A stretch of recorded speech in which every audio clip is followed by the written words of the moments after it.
유시민 작가님이 그 열심히 설명해 주셨던 종이 한 장 ABC를 제가 만약에 이 자리에서 했으면 이렇게까지 이슈가 됐을까? 아, 이슈가 아니라 편집이 됐을 거예요. 죄송합니다.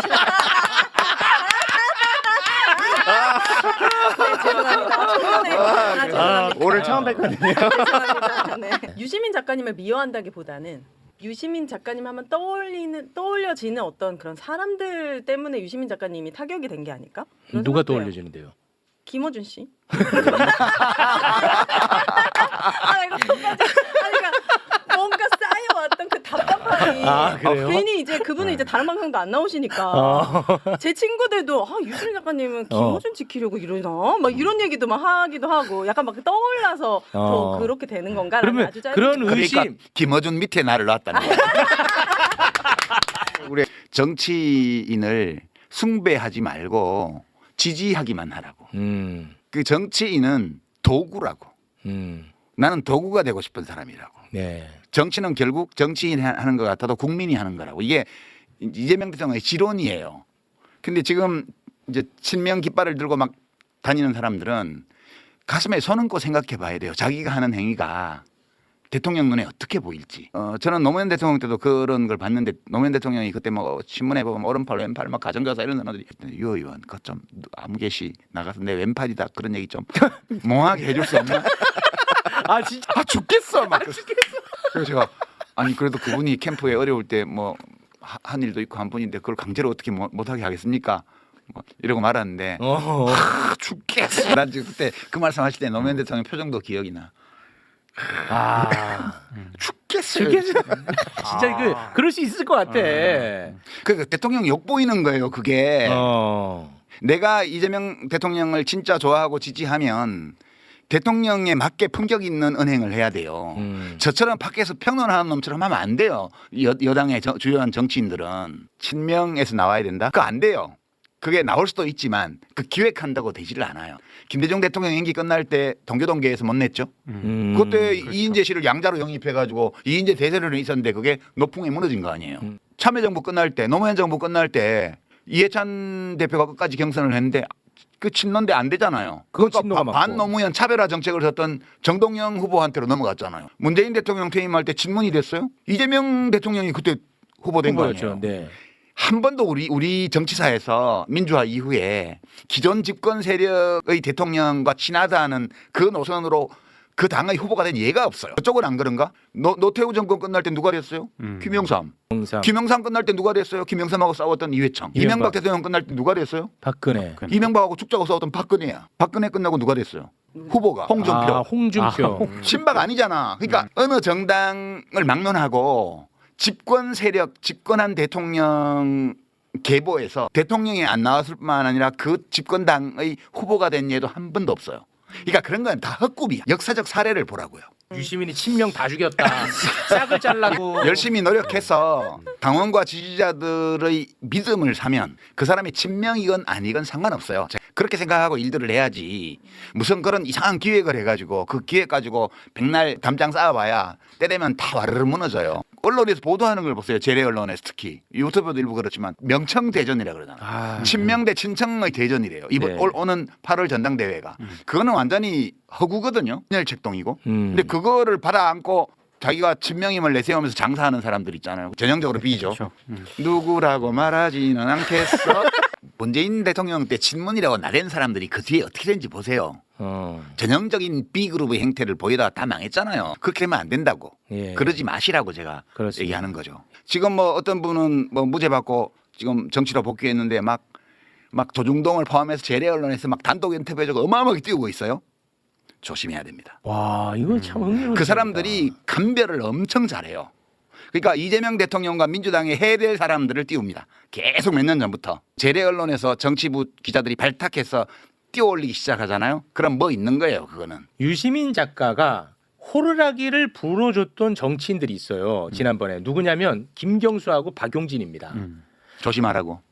김경수 지금 위험하다. 착한 2등 전략으로 가라. 그게 저는 굉장히 효과적이었다고 보고 지금 그래서 또 다음을 노릴 수 있잖아요. 그럼요. 지금 잘 됐어요. 이제 잘 앞으로 됐잖아, 잘하면 돼요. 또. 예, 예. 박용진 의원 잘 됐잖아. 또 다음을 노려볼 수 있어. 저는 이미 존재하고 있는 갈등, 표출된 갈등이 왜 일어나는지를 이해하고 설명하는 하나의 도구를 제안한 거예요. 네. 제가 그 갈등을 만든 게 아니고요. 뉴 이재명을 내걸고 막 이상한 행동을 하는 사람들, 그다음에 뭐 명심을 막 내세우는 분들, 이런 정치인들이 왜 생기느냐, 그리고 그들이 왜 그런 식으로 행동하느냐를 사람들이 궁금하게 이게 문제가 있으면 비판하면 돼요. 네. 근데 그 갈등을 제가 일으킨 게 아니잖아요. 그러니까 김영삼 대통령이 1991년도에 3당 합당을 했습니다. 그때 민정당하고 통일민주당하고 신민주공화당 JP 이 셋이서 당을 합쳤습니다. 그때 몇 명이 안 따라갔죠? 기억도 잘 안 하실 거예요. 그때 노무현 의원, 김정길 의원, 이철 의원, 그다음에 뭐 이기택 의원 등등 해서 국회의원들 중에 겨우 몇 사람만 안 따라가고 70여 명이 다 따라갔습니다. 거기를. 왜 갔겠어요? 이익이 되니까. 이익이 되니까. 거기를 안 따라간 사람들이 A 성향을 강하게 가지고 있는 C 안에 있지만 A 성향을 강하게 가지고 있거나 아예 A 쪽에 있었던 사람. 자기가 여기 안 따라가면 낙동강 오리알 된다는 거 뻔히 알면서도 도저히 이건 나의 가치에 반하기 때문에 따라갈 수 없어요. 일반 시민이나 당원들은 이해관계 별로 없어요. 자기가 옳다고 생각하기 때문에 특정 정당이나 정치인을 지지하는 거지 그 사람이 나한테 이익을 주기 때문에라는 게 있긴 있는데 그게 두텁지는 않아요. 국힘당을 지지하는 베이스가 보면 고령층, 저학력층, 저소득층 여기가 두터워요. 이분들이 왜 찍냐 하면 나한테 이익을 주기 때문이 아니라 그러네. 저 당이 하고 있는 정책이 우리나라를 위해서 옳기 때문에 찍는다고 생각합니다. 그 가치 투표네. 그것이 객관적으로 타당성이 있든 없든 상관없이 주관적으로 그런 거예요. 내 이익과 반하는 투표를 하네요. 민주당의 제일 중요한 지지층은 중산층 또는 중상위 소득계층의 고학력층이에요. 여기가 가장 두터워요. 소득 수준도 제일 높아요. 지금 40, 50대. 왜 찍을까? 나한테 이익을 주기 때문에 아니라 우리 공동체의 미래를 생각할 때 저 당의 정책이 옳기 때문에라고 생각하는 거예요. 제가 분석한 바로는 일반 국민 또는 지지자, 당원 차원에서는 A가 엄청 원이 크고요. 네. B는 그보다 작고요. B 안에서도 C가 많아요. 정치권으로 오면 B가 원이 훨씬 크고 A 쪽으로만 나가서 얇아요. 그리고 그나마 C가 조금 있고 그리고 대단한 지도자들은 대부분 C에서 나온다. 오늘 하나라도 한번 비판해 봐야지 하고 12가지를 적어왔거든요. 네. 실제로 앞에서 설명을 들으니까 네. 하나도 반박을 못 하겠어. 제가 알기로는 대통령이 통합하는 게 좋겠다고 말씀하셔가지고 정청래 대표가 추진한 걸로 아는데 내가 아는 바 왜 뉴 이재명을 내걸고 누구를 공격하냐 이거야. 그 민주당에서 뭐 옛날에 당직 좀 한 적이 있고 이런 젊은 분들인데 정편이 이런 데 많이 나오잖아요. 그 유시민 작가는 한 번도 민주당 당원적이었던 적이 없습니다. 맞아. 내가 민주당 당원이면 내 말이 뭐 틀리고 맞고 하는 거예요? 그건 상관이 없잖아요. 비평이라는 거는 그 비평 내용의 합리성과 정합성과 일관성이 문제인 거지. 네. 제가 민주당 당원이었던 기간이 얼마 그게 아무 상관이 없잖아요. 네. 그러니까 새싹이 되려고 노력하는 그 민주당 소속에 비평하는 분들 정신 좀 차리세요. 그런 쓸데없는 얘기 좀 하지 말고 공부들 좀 하시고. 네. 왜 이렇게까지 언론은 여기에 열광하는지. 이게 진짜 재밌는 현상 아니었습니까? 실제로 이제 민주당 당원들이나 지지자들을 갈라치는 수단으로 쓸 수 있다고 보는. 저는 보통의 그런 당원들이나 지지자들은 이 벤다이어그램을 정치인들을 대상으로 한 거로 이해했다고 보고요. 그러니까 뭐 그렇게 해봐야 헛일이에요. 에다가 이제 김어준까지 한 패키지로 묶어서 좀 보내버리자 이런 것도 좀 있는 것 같고. 에서 하는 유튜브 정치 비평 프로들 있잖아요. 네. 유병수 뭐 무슨 펀치인가 그런 거 네, 있고 네, 네. 엄튜버 엄성섭 씨가 엄성섭. 하는 거 그런 게 이제 회사 차원에서 밀어주는 거잖아요. 네. 오늘 이슈 전파사 이런 것도 있고요. 네. 뭐 이런 것들을 제가 또 봐요. 어떻게 하나. 진짜 구려. 그리고 조회수도 정말 빈약해. 그렇게 장사하고 장사 안 돼요. 거기 보면 거기서 주로 하는 게 비평가들 불러 모아가지고 갈라치기 하는 이런 걸 하고 있어요. 이 매불쇼의 벤다이어그램을 제대로 보고 비평하는 걸 한 건도 못 봤습니다. 의견이 달라도 돼요. 비판해도 돼요. 제가 오해할 수 있는 방식으로 오해를 일으키는 방식으로 얘기한 거에 대해서 네, 아주. 그렇게 지적하는 거 그런 건 되게 좋은 거죠. 국힘당을 그 벤다이어그램으로 해보면 네. 되게 재밌는 게 나와요. 국힘당이 지금 당 지지율이 지금 민주당의 절반 이하로 다 나오고 있죠. 여론조사에서. 그런데도 계속 저렇게 가요. 네네. 왜 저렇지? 사람들이 미쳤나 봐 이렇게 얘기했는데 미친 거 아니에요. 거기는 A하고 B가요. 교집합이 되게 적어요. 국힘당 의원들 정치인들과 그 주변을 보면 A가 좀 작고 B가 더 큰데 교집합 부분이 굉장히 네, 정치인과 그 주변 스피커 굉장히 이념적으로 경직된 것처럼 보이잖아. 부정선거론 막 들먹이고 당 지도부도 윤석열하고 뭐 절연한다는 이상한 선언문 하나만 내고는 실제 인적 청산이라는 건 전혀 안 하고 있잖아요. 네. 당이 망해가는데도 왜 저렇게 가지라고 의아해요 사람들이. 네네. 거기도 이익을 중심에 놓고 하는 사람들이 많거든. 네. 압도적으로. 그리고 이념을 가지고 하는 사람들도 좀 있어요. 네. 근데 이때 이념은 그 이념. 그러면 국힘당은 왜 저렇게 됐지? 그게 민주당은 C가 그래도 좀 두텁게 있는 벤 다이어그램인데 네. 국힘당은 C가 별로 없어요. 그렇게 된 이유는 이제 차원을 하나 내려서 지지층을 보면 여론조사표를 보면 지지층. 지지층이 떠났어요. 지지층 중에서도 이익을 추구하는 원이 작아지고요. 가치 위주로 하는 원이 커졌어요. 그러니까 이 교집합도 작아요. 보수 이념 중에서도 제대로 된 보수 이념을 견지하려는 양쪽을 조화시키면서 이익과 가치를 조화시키려면서 하던 노력하던 분들이 다 떠났어요. 아. 줄었죠. 예컨대 이제 뭐 정규재 씨라든가 조갑재옹이라든가 뭐 또는 정치권에서 보면 뭐 허은하 씨라든가 또는 김용남 전 의원이나 이런 분들이 다 떠났잖아. 김상욱 의원도 떠났고. 그러니까 그 교집합이 굉장히 작은 가운데 윤어게인을 가치로 하는 그 유권자 집단 또는 당원 집단이 커진 거예요.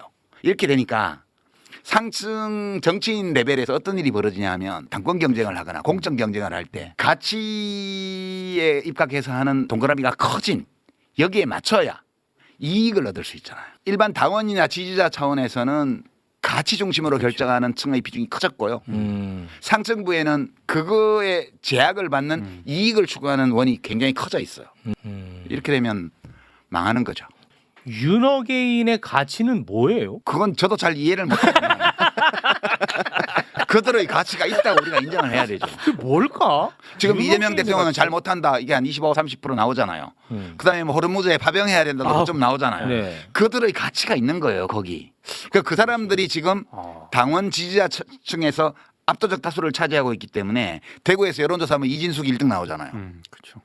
그러니까 국힘은 당원 베이스가 극단화돼 가지고 이익을 중심으로 의사결정을 하는 정치인들이 저렇게 가는 거예요. 늘 그 정도는 있는 것 같아요. 예컨대 뭐 방탄소년단이 광화문에서 공연을 했잖아요. 네. 거기 지금 일본이 지은 중앙청이 그냥 있다고 생각해봐요. 그걸 김영삼 대통령이 폭파해버렸잖아요. 근데 그때도 반대하는 사람이 30%좀 있었어요. 그거 해체하는데 반대하는 사람. 늘 그 정도는 있는 거예요. 근데 그들의 가치가 뭔지 난 잘 몰라요. 잘 모르겠지만. 그러나 가치가 있다는 건 인정해요. 왜냐하면 국힘당을 지지해서 얻을 이익이 한 개도 없는데 계속 지지하는 걸 보면 그러니까. 뭔가 가치가 있는 재래식 언론의 보도를 보면 되게 흥미로워요. 이제 거기서 각광받으면 다 망했거든요. 지난 몇 년간. 네. 소위 뭐 친명횡재 비명횡사라는 그 유행어를 만들었잖아요. 지난 총선 때. 아, 네. 그때 어마어마하게 이른바 비명계라고 하는 사람들 띄웠어요. 띄웠는데 그나마 자리 받은 사람은 박영진. 박용진 의원 하나 자리 받았고 나머지는 네. 다 당을 나가는 바람에 다 망했어요. 근데 그때 그 사람들이 그때 매불쇼에서 그 얘기했어요. 재래 언론에서 막 띄워주니까 자기가 굉장히 대주주인 것처럼 맞아요. 또는 영향력이 센 것처럼 주체 영향에 대한 과대평가를 하게 되어서 저렇게 나가서 세미래니 뭐니 만들고 무소속 나가봐야 10% 못 넘길 거다. 그렇게 얘기를 했는데 그렇게 됐잖아요. 네. 위험해요. 재래 언론에서 칭찬받는다는 것은 되게 위험한 일입니다. 그 김병기 의원이 지금 굉장히 어려운 처지에 놓였는데 네. 그때 원내대표 될 때 MBC에서 그 아드님 문제 가지고 네. 보도를 했잖아요. 그렇습니다. 그러면서 그 당원들 민심, 지지자들 민심은 김병기 의원으로 확 쏠렸거든. 서영교 맞아요. 의원하고 경쟁할 때. 맞아요. 지금 분위기가 그렇습니다. 그러니까 지금 기묘한데 김민석 총리로 추정되는 이현주 의원으로 추정되는 의원과 국무위원 사이에 텔레그램 문자 그게 지난번에 너 찍혔잖아요. 아, 그거 아니라고 했어요. 아니라고 양쪽 다. 했어요. 아니라고 했는데 둘다 아니라고 그러면 했습니다. 장인수 기자 보고 왜 그 무슨 검사들한테 공소 취소를 자발적으로 하면 어떠냐고 말했던 대통령 측근 고위 인사가 누군지에 대해서 왜 안 밝히냐고 막 엄청나게 공격을 해요.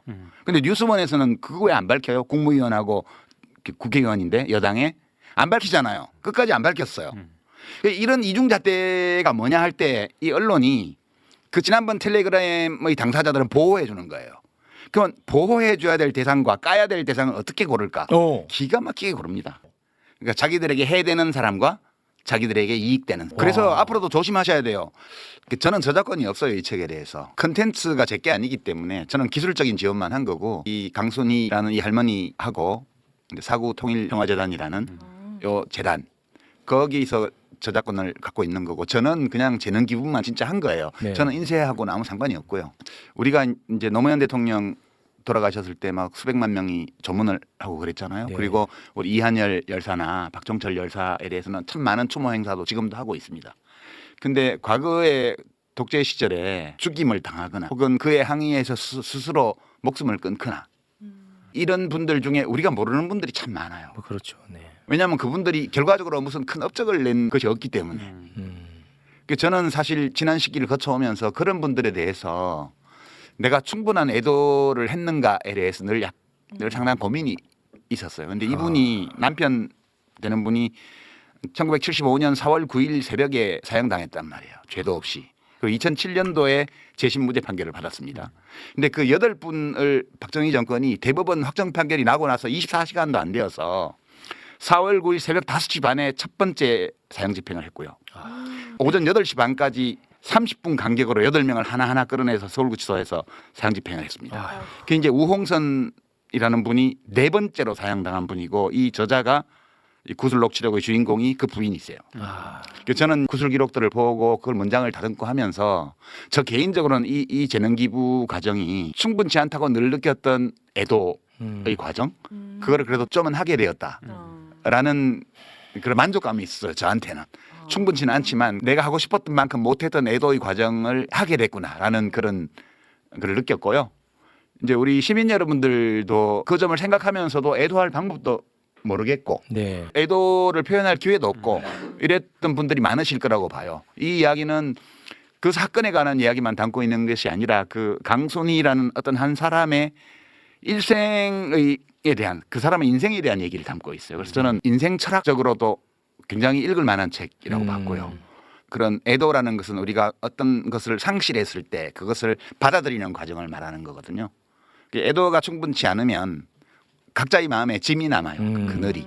그 그늘을 없애려면 적절한 애도의 과정을 밟아야 되거든요. 그래서 네. 우리 현대사에서 억울하게 희생당한 분들에 대한 애도의 시간으로서 이 책을 읽는 것이 상당히 괜찮을 것 같다는 생각이 제가 자료를 보면서 들어가지고 네. 글 쓰기로 했던 거거든요. 윤석열의 12.3 계엄이 성공했더라면 다시 왔을지도 모를 오래된 미래였어요. 옛날에 실체가 없이 흐지부지 끝났던 인혁당이라는 걸 재건하려고 했다는 명분으로 8명을 30분 간격으로 사형 집행을 한 사건이에요. 사형당할 때까지 면회 한 번 못하고 그렇게 남편을 잃었단 말이에요.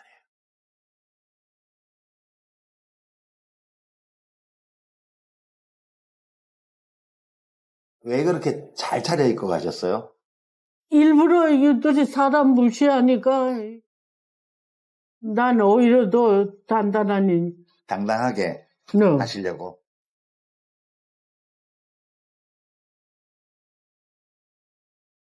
남편이 죄 없이 권력자한테 사형을 당하셨잖아요. 그러니까 자식이 넷이 있었어요. 무슨 힘으로 도대체 어떻게 사셨습니까? 이렇게 여쭤봤을 때 하신 말씀이었고, 내 인생은 사랑의 역사다. 부모님, 특히 아버지한테 사랑을 엄청 받았어요. 그 우홍선 반려자를 만나게 되잖아요. 이제 엄청나게 두 분이 사랑하셨어요. 남편이 이제 세상을 떠나고 나서 이제 도와주셨던 이런 분들한테 받은 사랑, 전생에 걸쳐서 운명을 최선을 다해 살아나가는 것. 인간 강순희의 90년 넘는 인생, 실 하나에 다 꿰다면 사랑이라는 거죠. 나 혼자만이 그대를 사랑하여 그대를 갖고 싶어. 나 혼자만이 그대를 사랑하여 영원히 행복하게 살고 싶어.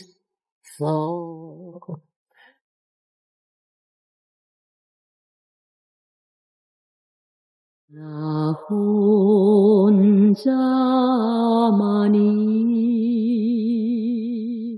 그대를 그대를 사랑하여 나 혼자만이 그대를 갖고 싶어. 내가 할 수 있는 것과 없는 것, 나에게 주어진 것과 내가 해낼 수 있는 것, 이것들을 있는 그대로 다 받아들이면서 소화해내는 어떤 사람을 만나는 거는 흔한 일이 아니에요.